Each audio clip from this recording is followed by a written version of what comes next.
والصلاة والسلام على سید الانبیاء والمرسلین اما بعد فاعوذ باللہ من الشیطان الرجیم بسم اللہ الرحمن الرحیم۔ الحمدللہ الہادی پروگرام میں طلاق کے موضوع پر کلام چل رہا ہے، اور میں نے آپ کی خدمت میں عرض کی تھی کہ اللہ تبارک و تعالیٰ نے قرآن عظیم میں مختلف طلاقوں کا مختلف انداز سے تذکرہ فرمایا ہے، تو ایک مسلمان کو طلاق سے متعلق مسائل بھی اچھی طریقے سے آنے چاہیے، خصوصاً جو شادی کا ارادہ رکھتا ہو یا شادی شدہ ہو، کیونکہ بسا اوقات ایسا ہوتا ہے کہ ان مسائل سے ناواقفی کی بنا پر انسان کوئی غلطی کر بیٹھتا ہے اور فوری طور پہ کوئی اصلاح کرنے والا وہاں موجود نہیں ہوتا ہے، یا پھر ایسا ہوتا ہے کہ ہم ایسے لوگوں سے اس قسم کے مسائل کے حل کے لیے رجوع کرتے ہیں جو اس کے حل کی اہلیت رکھتے ہی نہیں ہیں۔ نتیجہ نکلتا ہے کہ وہ الٹے سیدھے مشورے دیتے ہیں اور ہم ان مسائل پر عمل کر کے اپنی آخرت کو برباد کر لیتے ہیں۔ یاد رکھیں کہ قرآن عظیم میں ہے، اللہ تعالیٰ نے فرمایا کہ الذی خلق لکم ما فی الارض جمیعا، اللہ تبارک و تعالیٰ وہ ذات ہے جس نے جو کچھ زمین پر ہے سب کا سب تمہارے نفع کے لیے پیدا کیا ہے۔ اس سے علماء نے استدلال کیا ہے، نتیجہ نکالا ہے کہ معلوم ہوا کہ ہمارے لیے تمام چیزیں حلال ہیں، حرام وہی ہوں گی کہ جس کو اللہ نے منع کیا۔ اس سے ایک اور اصول بھی نکلتا ہے کہ تمام چیزوں میں اصل یہ ہے کہ وہ حلال ہیں۔ اصل یعنی اصل اسے کہتے ہیں جو پہلے ہو، پھر اس کے بعد جو بعد میں ہوتی ہے اس کو فرع کہتے ہیں۔ تو اصل مسئلہ تو یہ ہے کہ تمام چیزیں حلال ہیں، پھر جیسے جیسے اللہ تعالیٰ اس کے رسول کریم صلی اللہ علیہ وسلم نے چیزوں کو منع فرمایا وہ حرام ہوتی گئیں۔ لیکن نکاح کے باب میں مرد و عورت کے معاملے میں اصل یہ ہے کہ پہلے حرمت ہے، یعنی تمام چیزوں میں پہلے حلت ہے، پھر حرمت آتی ہے ممانعت کی وجہ سے، لیکن اس معاملے میں پہلے حرمت ہے پھر حلت ہے، یعنی پہلے دیکھیں عورت مرد کے لیے حرام ہوتی ہے، نکاح کے بعد جائز ہوگی، نکاح کے بعد حلال ہوگی، اس کے بغیر نہیں ہو سکتی۔ تو یہ جو شادی بیاہ کا معاملہ ہے، عورت کا معاملہ ہے، ایک اجنبی مرد کا معاملہ ہے، بہت ہی نازک ہے، اس لیے اللہ تبارک و تعالیٰ نے اس میں حرمت کو پہلے رکھا اور حلال ہونے کو بعد میں، باقی تمام چیزوں میں حلال ہونے کو پہلے رکھا، حرام ہونے کو بعد میں۔ تو اس لیے اس سے اس کے نازکی کا اندازہ کرتے ہوئے ہمیں غور کرنا چاہیے کہ اس کے مسائل تو خاص طور پہ ہر مسلمان کو معلوم ہونے چاہیے، تاکہ کسی موقع پر وہ ایسی غلطی نہ کر بیٹھے کہ جو حلت اس کو نکاح کی وجہ سے حاصل ہوئی ہے وہ حرمت میں بدل جائے اور پھر اسے پتہ بھی نہ چلے۔ تو ایسے سینکڑوں کیسز ہمارے پاس آئے ہیں کہ جن میں میاں بیوی دونوں کو ہی مسائل معلوم نہیں ہوتے ہیں اور وہ اسی طریقے سے غلطی کر بیٹھتے ہیں، اور پھر وہ پوچھتے بھی گھر کے بڑوں سے ہیں، اور بڑوں پر بھی اللہ تعالیٰ بس ان کو ہدایت عطا فرمائے کہ یہ ان کو آتا جاتا کچھ بھی نہیں ہے، ہر ایک کو نہیں میں کہہ رہا ہوں، اور کوئی برا بھی نہ مانے، برا وہی مانے گا کہ جو ایسی حرکتیں کرتا ہے، کہ ان کو اکثر ایسے ہوتا ہے کہ آتا جاتا کچھ بھی نہیں ہے اور یہ مشورہ یہ دیتے ہیں کہ چلو جی مٹی پاؤ، صلح کر لو، مل کر رہو ساتھ میں۔ ارے بھائی پہلے دیکھ تو لیں کہ شریعت اس مقام پہ جو آپ کا بیٹا قدم اٹھا چکا ہے یا بہو قدم اٹھا چکی ہے، اس کے بعد کہ شریعت صرف صلح سے ساتھ رہنے کو جائز بھی کہہ رہی ہے کہ نہیں کہہ رہی، اور بڑے آرام سے کہتے ہیں جی مٹی پاؤ اور بس ساتھ رہو، صلح کرو اور ساتھ رہو۔ حالانکہ وہاں پر یہ سوچنا چاہیے کہ کیا شریعت اس مقام پر بغیر کوئی اور قدم اٹھائے صرف باہمی صلح کے بعد میاں بیوی کو ایک دوسرے کے ساتھ رہنے کو جائز قرار دے رہی ہے یا نہیں دے رہی؟ تو بعض اوقات اس شریعت اس کی اجازت نہیں دے رہی ہوتی اور یہ بڑے بیچ میں کود کر اور اس طرح کے فیصلے کروا کر ان کی آخرت کی بربادی کا سامان کرتے ہیں، نہ صرف ان کی بلکہ اپنی بربادی کا سامان۔ اور اسی طرح بعض تو اتنے جرأت مند اور آخرت کے معاملے میں اتنے غافل اور اللہ تبارک و تعالیٰ کے عذاب سے اتنے نڈر لوگ بھی ہوتے ہیں کہ انہیں مسئلہ سمجھائیں کہ بھئی ان کا ساتھ رہنا صحیح نہیں ہے، مثلاً بیٹے نے 3 طلاقیں دے دی ہیں، بولتے جی وہ تو غصے میں دی ہیں اور یہ ہے اور وہ ہے، پھر آخر میں یوں کہہ دیتے ہیں کہ او جی جو آخرت میں کچھ ہوگا نا ہم بھگت لیں گے۔ اب آپ کہیے ان کو کیا کیا جائے کہ جو آخرت میں ہوگا ہم بھگت لیں گے، یہاں پر اس کو ایک چٹکی بھر لی جائے تو چیخ مار کر یہ دور جا کے بھاگے گا اور چیخے گا، چلائے گا، مچھر کاٹ لے تو وہ برداشت نہیں ہوتا ہے، اور اتنی جرأت کے ساتھ اخروی عذاب کو دعوت دیتے ہوئے انسان کہہ دیتا ہے جی آخرت میں ہم بھگت لیں گے، ہم دیکھے جائے گی، اس کا گناہ میرے سر ڈال دو۔ گناہ آپ کے سر ڈال دیں، آپ کے اندر ہمت ہے کہ آپ آخرت کے عذاب کو برداشت کر سکیں؟ اگر ہے تو چلیں پھر انگلی رکھیں اور زور سے اس پہ ہتھوڑی مار کے بتائیں اور وہ پھر برداشت کر کے بتائیے۔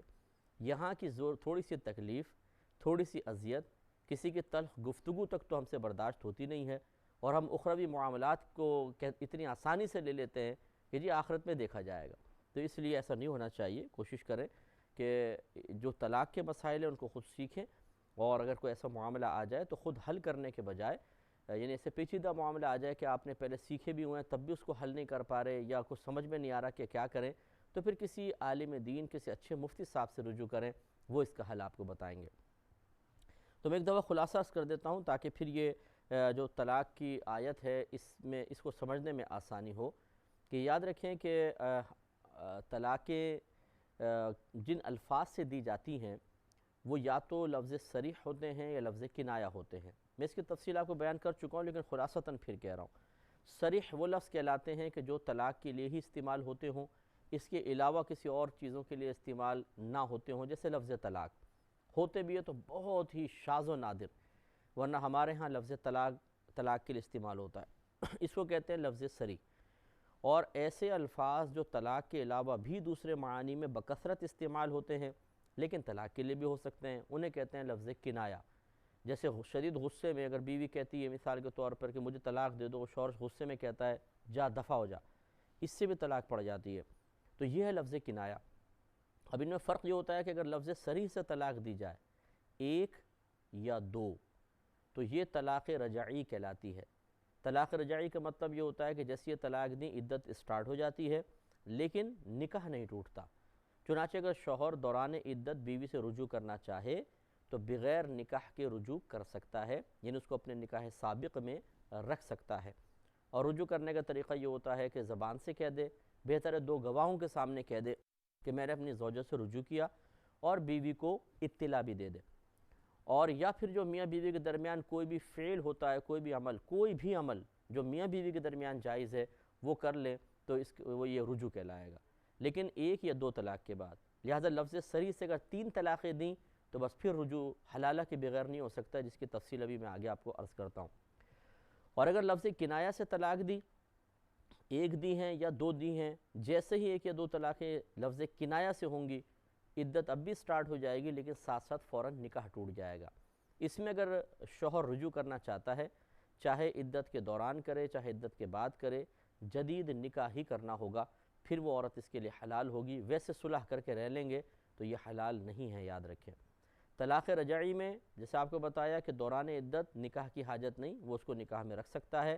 ہاں اگر پوری عدت کے دوران رجوع نہیں کیا، حتیٰ کہ عدت تمام ہو گئی، ختم ہو گئی، تو اب نکاح کے بعد ہی اس کو رکھ سکے گا، ورنہ نہیں رکھ سکتا۔ تو یہ تھوڑی سی تفصیل ہے۔ تو یہ سورہ بقرہ کی آیت نمبر 229 میں اسی چیز کا بیان ہے جو میں آپ کی خدمت میں عرض کر رہا تھا کہ اللہ تبارک و تعالیٰ نے پہلے طلاق رجعی کا ذکر فرمایا ہے، اس کے بعد 2 طلاق رجعی کا، اس کے بعد پھر خلع کا تذکرہ کیا۔ پہلے طلاق رجعی کا دیکھیں کہ الطلاق مرتان، اللہ تعالیٰ فرماتا ہے کہ طلاق رجعی 2 ہیں، یعنی اگر کوئی شخص 2 طلاقیں دے دے، طلاق رجعی 2 ہیں سے مراد یہ نہیں کہ 2 ہی ہیں، تیسری نہیں ہو سکتی، چوتھی نہیں ہو سکتی، مراد یہ نہیں ہے، یا 1 نہیں ہو سکتی، 2 ہی ہو سکتی ہیں۔ مراد یہ ہے کہ اگر طلاق رجعی 2 دے دی جائیں، فَإِمْسَاكٌ بِمَعْرُوفٍ أَوْ تَصْرِيحٌ بِإِحْسَانٍ، پھر یا تو بھلائی کے ساتھ روک سکتا ہے یا پھر احسان کے ساتھ چھوڑ سکتا ہے،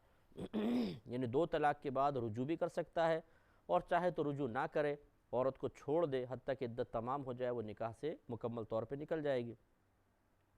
اور وَلَا يَحِلُّ لَكُمْ أَن تَأْخُذُوا مِمَّا آتَيْتُمُوهُنَّ شَيْئًا،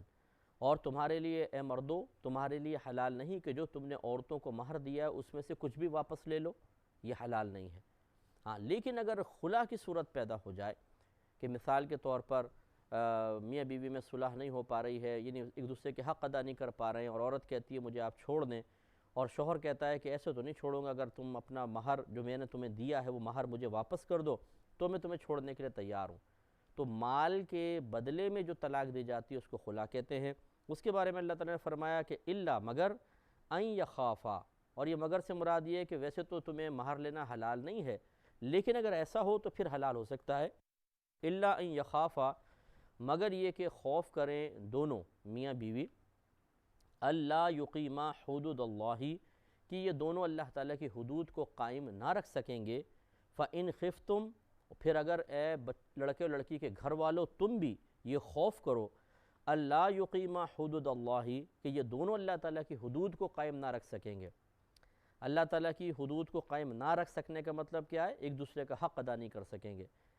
تو فلا جناح علیہما، تو پھر نہیں ہے کوئی حرج ان دونوں پر، فیما، اس صورت میں جو افتدت بھی، کہ عورت اس کا فدیہ ادا کر دے، یعنی پیسے دے کر اپنی جان چھڑا لے، اس میں کوئی حرج نہیں ہے۔ تلک حدود اللہ، یہ اللہ تبارک و تعالیٰ کی حدود ہیں، فلا تعتدوها، تو پس تم اس سے آگے نہ بڑھو۔ ومن یتعدی حدود اللہ، اور جو اللہ تعالیٰ کی حدود سے آگے بڑھے گا، فاولئک هم الظالمون، تو یہی لوگ ظلم کرنے والے ہیں۔ یہ میں نے پہلے بھی عرض کر دی تھی، پھر ایک دفعہ عرض کر دی ہے تھوڑی سی تفصیل کے ساتھ، تو یہ ذہن میں رکھیں کہ یہ خلع جو ہے یہ پیسے کے بدلے میں ہو سکتا ہے، اس کے علاوہ نہیں۔ اب یہ تیسری طلاق کا دیکھیں آگے بیان ہے، اللہ تعالیٰ فرماتا ہے فَإِن طَلَّقَهَا، پھر اگر یہ شوہر بیوی کو تیسری طلاق دے دے تو فَلَا تَحِلُّ لَهُ مِن بَعْدُ، تو نہیں حلال ہوگی یہ عورت اس شوہر کے لیے، من بعد، اس تیسری طلاق کے بعد، حتیٰ تنکحا زوجا غیرہ، یہاں تک کہ یہ عورت اس پہلے والے شخص کے غیر سے نکاح نہ کرے، یعنی جب تک غیر سے نکاح نہ کرے پہلے والے کے لیے حلال نہیں ہوگی۔ لہٰذا معلوم یہ ہوا کہ اگر شوہر تیسری طلاق دے دیتا ہے تو پھر بغیر حلالہ کے واپسی نہیں ہو سکتی ہے، رجوع نہیں ہو سکتا ہے۔ تو اس سے یہ بھی معلوم ہوا کہ اوپر دیکھیں 2 طلاق کا تذکرہ تھا، پھر اگلی آیت میں 1 طلاق کا مزید تذکرہ ہے، تو کل طلاق کی تعداد 3 ہے۔ ہاں اگر خلع دینا چاہے شوہر تو وہ ان 3 کے اندر ہی خلع بھی ہو سکتا ہے۔ مثال کے طور پہ بغیر طلاق کے، بغیر مال کے طلاق دے گا تو عام طلاق کہلائے گی، اور مال لے کر اگر طلاق دے گا تو خلع کہلائے گا۔ تو یہ اللہ تعالیٰ نے اس میں تیسری طلاق کا تذکرہ فرمایا، تو اس آیت سے فقط یہ ثابت ہوتا ہے کہ اگر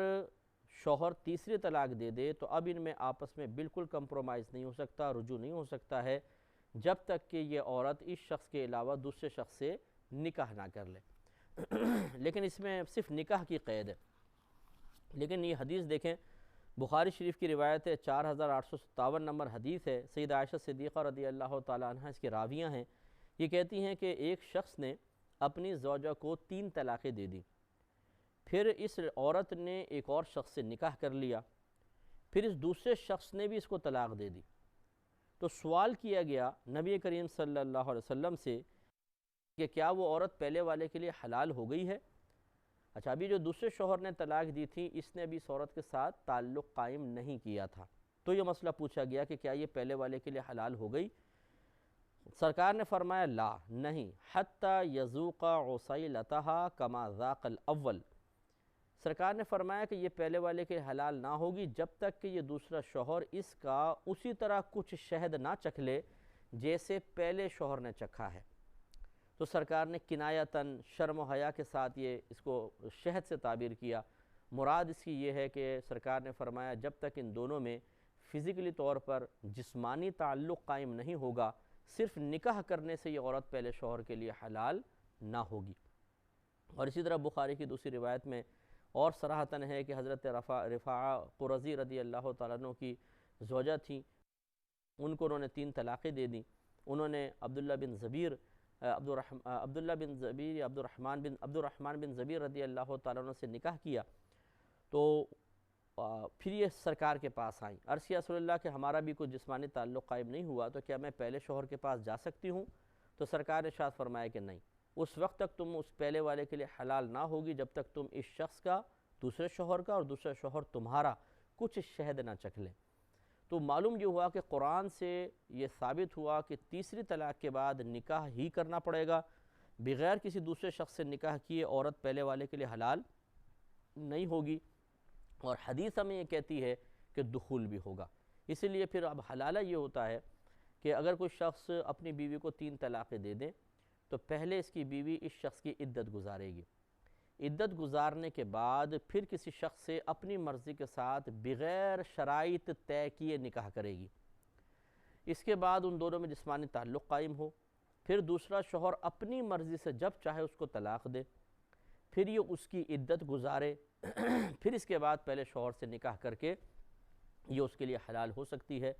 اور جب یہ پروسیس پورا ہو جاتا ہے تو پھر پہلا شوہر جب دوبارہ اس عورت سے نکاح کرے گا تو اثر 9 3 طلاق کا مالک ہو جائے گا۔ ابھی یاد رکھیں اس میں دو تین باتیں ہیں۔ پہلی بات تو یہ ہے کہ بعض لوگ مشروط نکاح کرتے ہیں،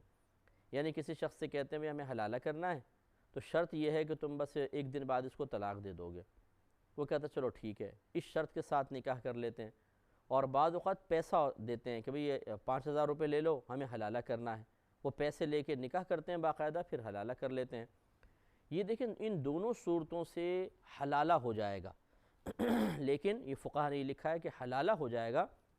لیکن مشروط یا اجرت کے بدلے جو حلالہ کیا جاتا ہے یہ حرام کے نزدیک ہے۔ نبی کریم صلی اللہ علیہ وسلم نے اس پہ سخت وعید فرمائی ہے، لعنت کی وعید ہے، لہٰذا اس لیے مشروط نہیں ہو سکتا۔ اب آپ کہیں گے اگر مشروط نہ کریں تو پھر دوسرا شوہر طلاق ہی کیوں دے گا؟ اس میں یہ ہوتا ہے کہ امام اعظم رضی اللہ تعالیٰ عنہ نے بھی یہی فرمایا کہ دوسرے شخص کو اشارتاً کنایتاً کوئی شخص بتائے، اس کو سمجھائے اور وہ سمجھ جائے سمجھداری کے ساتھ۔ مثال کے طور پر جیسے ایک شخص دوسرے سے کہے کہ یار وہ فلاں گھر میں بیچارے میاں بیوی تھے، غصے میں آیا شوہر 3 طلاقیں دے دی، چھوٹے چھوٹے بچے ہیں، کاش کوئی اس عورت کے ساتھ نکاح کرے اور اس طرح حلالہ کا پروسیس کمپلیٹ ہو جائے تو بیچارے دوبارہ ساتھ رہ سکیں گے، اور یہ شخص جو ہے وہ سمجھ جائے کہ اچھا یہ کیا کہنا چاہتے ہیں، اور وہ خود کہے چلو ٹھیک ہے میں عورت سے نکاح کر لیتا ہوں۔ اب ادھر سے کوئی مشروط نہیں کیا گیا، کوئی اس پہ جبر نہیں ہے، صرف اشارتاً کنایتاً اس کو سمجھا دیا گیا، اب یہ اس سے نکاح کر کے اس طرح کر لے تو اس میں کوئی بھی حرج نہیں ہے۔ ایک بات تو یہ ہے۔ دوسری بات یہ ہے کہ اگر شوہر ایک ہی وقت میں 3 طلاقیں دے دیتا ہے اپنی بیوی کو، تو یاد رکھیں کہ ازروع شرع کے یہ تینوں طلاق ہی واقع ہوں گی۔ ایسا نہیں ہوتا ہے کہ یہ 3 طلاقیں ایک وقت میں دی گئیں ایک شمار ہو جائیں، یہ غلط ہے۔ حضرت عمر فاروق رضی اللہ تعالی عنہ کے دور سے پہلے، نبی کریم صلی اللہ علیہ وسلم کے زمانے اقدس میں بھی اور ابو بکر صدیق رضی اللہ تعالیٰ عنہ کے زمانے تک بھی لوگوں کی یہ اکثر یہ عادت تھی کہ وہ اپنی بات کو دہرایا کرتے تھے۔ جب ایک ہی بات کو 2 بار 3 بار ذکر کیا جائے تو 2 بار دوسری بار یا تیسری بار جو اس بات کو ہم دہرا رہے ہیں اسے پہلی کی تاکید کہتے ہیں، یعنی وہ کوئی نیا کلام نہیں ہوتا بلکہ پہلے کلام کو پختہ کرنا مقصود ہوتا ہے تاکہ سامنے والا اگر ہمارے اس کلام کو سن کر کسی شک و شبے میں تھا تو اس کا ذہن صاف ہو جائے کہ جو میں نے سنا ہے وہی ہے۔ جیسے ہم کبھی کہہ دیتے ہیں بھائی پانی پلانا، پانی پانی، تو یہ ہم 3 پانی نہیں مانگ رہے بلکہ ہم یہ سمجھتے ہیں جب کہتے ہیں پانی پلانا تو ہمیں شبہ ہوتا ہے کہ پتہ نہیں صحیح سنا ہے کہ نہیں سنا، تو ہم دوبارہ کہتے ہیں پانی، پھر ایک دفعہ اپنے قلبی اطمینان کے لیے کہتے ہیں پانی۔ تو یہ جو 2 دفعہ بعد میں پانی پانی کہا ہے یہ پہلے والے کی تاکید کہلائے گی اور نیا جملہ نہیں ہے، کوئی نیا لفظ نہیں ہے۔ اس کو ذرا سمجھیے گا، انشاءاللہ نیکسٹ پروگرام میں اس پہ تفصیلی کلام ہوگا۔ اللہ تعالیٰ عمل کی توفیق عطا فرمائے اور یاد رکھنے کی توفیق عطا فرمائے، آمین۔ وآخر دعوانا